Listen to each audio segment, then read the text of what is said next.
Ce que je vais vous raconter, je ne l'ai jamais dit à personne. Pas à la police, pas aux journaux, pas même à mon propre fils. Je m'appelle Clémence Duroy. En 1905, j'étais bonne à tout faire dans une maison bourgeoise du 9e arrondissement de Paris.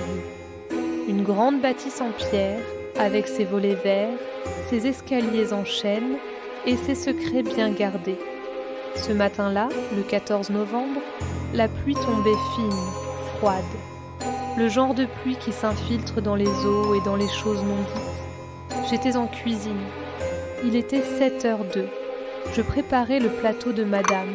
Café, pain frais, quelques figues. Un matin comme les autres, jusqu'à ce que je l'entende.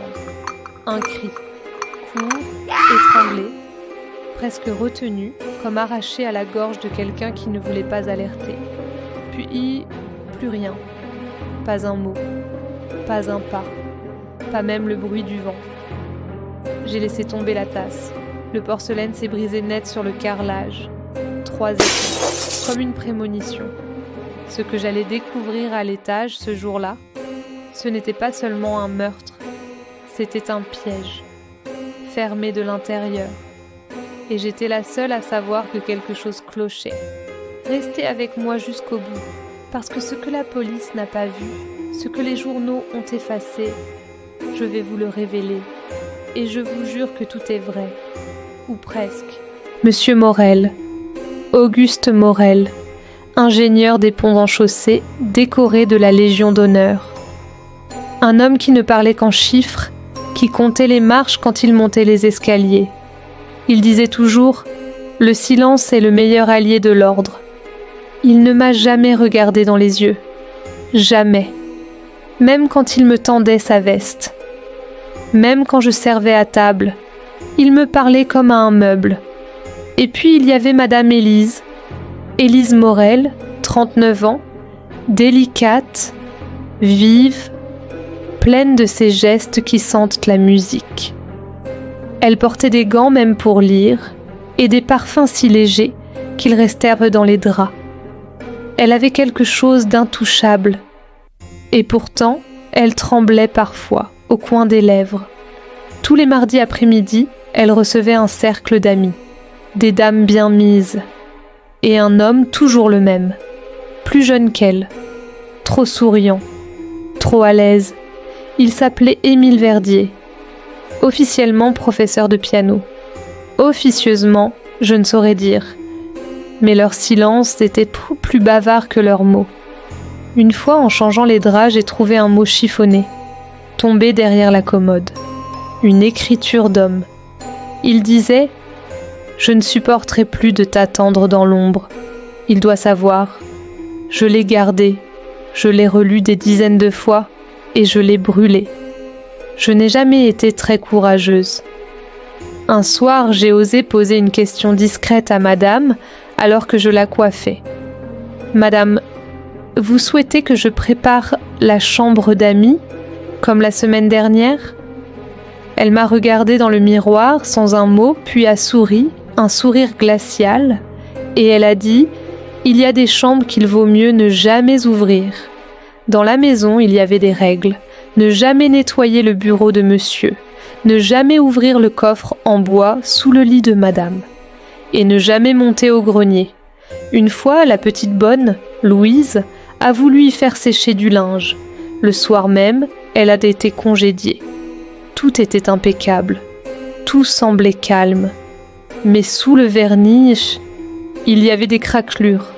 Et moi j'étais là, entre les murs, à entendre ce qu'on ne disait pas.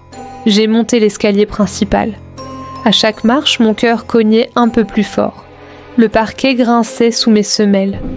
Mais ce qui faisait vraiment du bruit, c'était le silence. Pas un cri, pas un pas une voix. Juste cette tension, suspendue. En haut, devant la porte de la chambre de madame, monsieur était là. Le teint plus blanc que son col, la main tremblante sur la poignée. « Elle a verrouillé de l'intérieur, dit-il. La clé est introuvable. Il y avait une odeur, subtile, comme une lampe qu'on a laissée allumer trop longtemps. ou du métal chaud. Le valet, Gérard, est arrivé avec un crochet. Il a forcé la serrure, le loquet a sauté, et la porte s'est ouverte. Elle était là, étendue sur le lit, la tête tournée sur le côté, les cheveux défaits, les bras posés le long du corps, le regard fixe. Une tache sombre s'étendait sur l'oreiller. Il y avait du sang, mais pas beaucoup, juste assez pour inquiéter, pas assez pour rassurer. Il coulait de sa tempe droite, lentement, comme si le corps refusait encore d'abandonner. Sa robe de chambre était entr'ouverte, mal refermée. 2 boutons manquaient. Un collier cassé pendait sur la clavicule. Sur la coiffeuse, tout était renversé, un poudrier ouvert, une lettre déchirée et une seule boucle d'oreille. L'autre, envolée. Monsieur murmura : « Elle a dû tomber, s'évanouir. » Mais moi, je regardais autre chose. Je regardais la fenêtre, bien fermée, la porte que Gérard venait d'ouvrir, et surtout, le petit verrou intérieur enclenché avant que nous ne soyons entrés. Comment alors ? Comment un meurtrier aurait-il pu sortir ? En reculant, mon talon a glissé. Sur une chose à peine visible, une petite perle noire, roulée sous le lit. Je l'ai prise. Je l'ai glissée dans ma poche, sans rien dire. Parce que à cet instant, j'ai compris que ce crime n'était pas le fruit d'un voleur, et que quelqu'un dans la maison savait déjà pourquoi elle était morte. L'inspecteur est arrivé en fin de matinée. Manteau long, chapeau gris, odeur de tabac froid et de cuir mouillé. Il a regardé la pièce, les murs, puis moi. « Vous étiez où, mademoiselle, à l'heure du cri ?»« Dans la cuisine, en bas, seul. » Il a noté sans me regarder. Il a dit que c'était un vol mal tourné, que l'assassin s'était enfui par la gouttière, que la fenêtre avait pu être refermée de l'extérieur.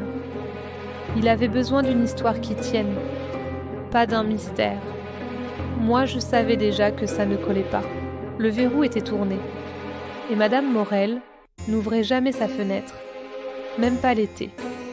En lavant les draps du lit, ceux tachés de sang, j'ai vu une trace de soulier, petite, fine, une semelle usée, un talon presque absent, pas une empreinte d'homme, une empreinte de femme. En rangeant le linge, j'ai ouvert le coffre du couloir. Là, entre 2 torchons roulés, il y avait un gant noir, en soie, doux, parfumé. Ce gant, je le connaissais. Il appartenait à mademoiselle Louise, la petite bonne qui avait été renvoyée 2 semaines plus tôt. Elle avait disparu sans laisser d'adresse. Mais pourquoi ce gant était-il encore là ? Ce soir-là, j'ai croisé monsieur dans le vestibule. Il ne m'a pas salué, mais il s'est arrêté. Il va falloir rester discrète, Clémence, pour le bien de la maison. Bien sûr, monsieur. Le scandale serait pire que la tragédie. Il a refermé la porte, lentement, sans bruit. Mais moi, j'entendais les engrenages se remettre en marche. Ce n'était pas un voleur, pas un rôdeur, c'était quelqu'un qui connaissait la maison, les horaires, les habitudes, et surtout, les secrets de madame. 30 ans ont passé. J'ai changé de nom, de ville, de vie, mais je n'ai jamais changé de mémoire. Et aujourd'hui, je parle, pas pour me faire pardonner, juste pour ne pas mourir avec ça sur la langue. Ce n'était pas un rôdeur, ce n'était pas Louise la petite bonne, ce n'était pas un vol, c'était Émile Verdier, l'amant, le professeur de piano, celui qui avait promis à Élise Morel qu'un jour, ils partiraient ensemble, celui qui avait trouvé la lettre de rupture, celui qui est venu ce matin-là et qui n'a pas supporté d'être quitté. Il avait une clé. Elle lui avait confié une double. Il est entré, il a discuté sans doute, supplié, et quand elle a refusé, il a pris ce qu'il croyait lui revenir, un bijou, un baiser de force, et la vie. Et moi j'ai tout su. J'ai gardé le mouchoir, le gant, la perle, et j'ai gardé le silence. Parce qu'à l'époque, une bonne ne parlait pas. Et surtout, on n'accusait pas un homme qui enseignait Chopin. Aujourd'hui, je ne sais pas si Émile est encore vivant, mais je sais que moi, je peux dormir enfin. Si vous êtes encore là, merci de m'avoir écouté. Cette histoire est inspirée de faits vrais, de fragments, de noms effacés dans les journaux de 1905. Si elle vous a troublé, commentez Crime 1905 pour qu'on continue à faire vivre ces mémoires oubliées. Et abonnez-vous pour d'autres histoires vraies, ou presque. Parce que parfois, l'histoire ne dit pas tout.